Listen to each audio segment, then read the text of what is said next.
How's it going, guys? Just got off work and today I'm going to be installing this wiring kit for my dash cameras. See, recently somebody made a dent on my truck in the parking lot and unfortunately there was no surveillance cameras there and I couldn't find out who did that. That's not the first time my car got damaged. I also have some dents in the front of the car. So installing this kit will allow me to enable 24/7 parking mode recording. In case something like this happens to me again, I will be able to find out who did that.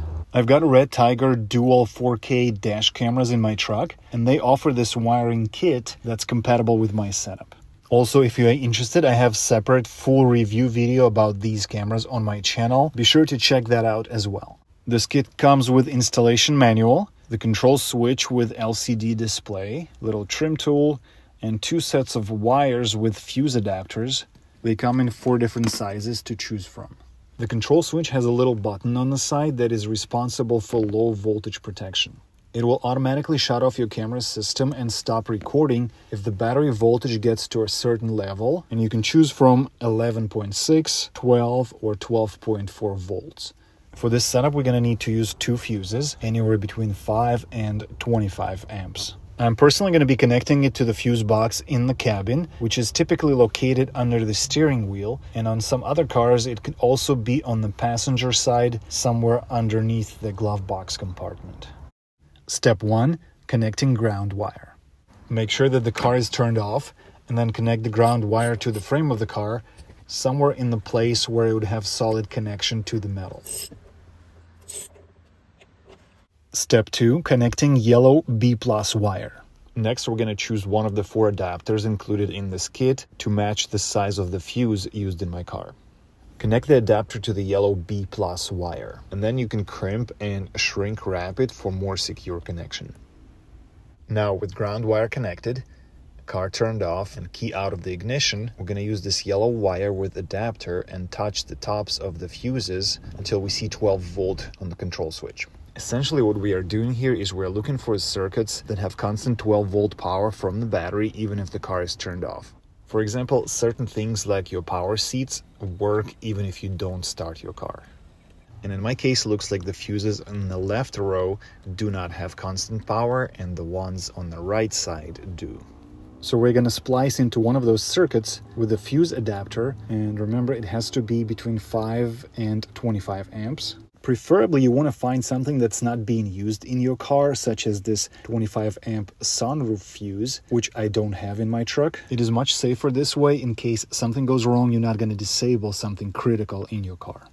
We're going to pull that fuse out, insert it into the adapter, and then insert adapter into its place. At this point, the control switch should be displaying battery voltage if the ignition is turned off, and it should display the same information if you turn the ignition on. If everything looks good, move on to the step number 3, connecting red wire to the accessory power circuit. Once again, we're going to connect the fuse adapter and then crimp the wire. And we're going to look for the fuse on the accessory power circuit. The engine should be running.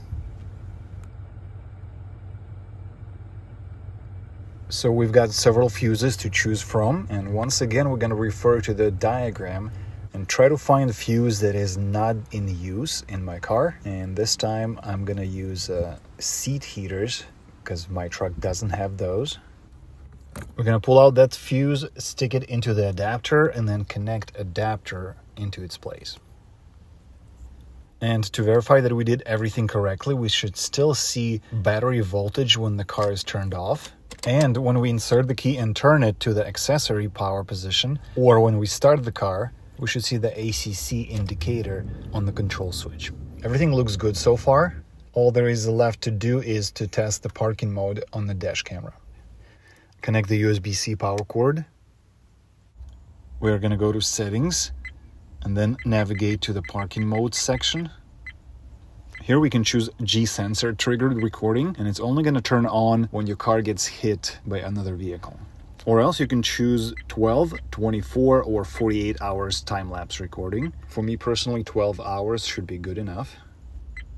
And now when you turn off the car, the camera display turns off, the video recording stops, and the camera starts recording time-lapse instead. And if you tap on the screen, the camera comes on for a few seconds, and in the lower left corner, you can see how many seconds of the time lapse have been recorded. All right, everything works as intended. We just need to cover the trim panels, run the wires neatly, install the control switch where you can see it easily to monitor the battery voltage, and we should be all set. And here's an example of time-lapse video recorded in the parking mode. This was in a pretty dark parking garage, and as you can see, the clarity and the quality of the video is really great, and that really wide-angle lens captures a lot of the surroundings. Alright, this should definitely be helpful if somebody ever backs into your car in the parking lot. I hope the video is helpful, and if you're interested, I can drop the link for this hardwiring kit down in the comments section below. Thanks for watching, have a nice day.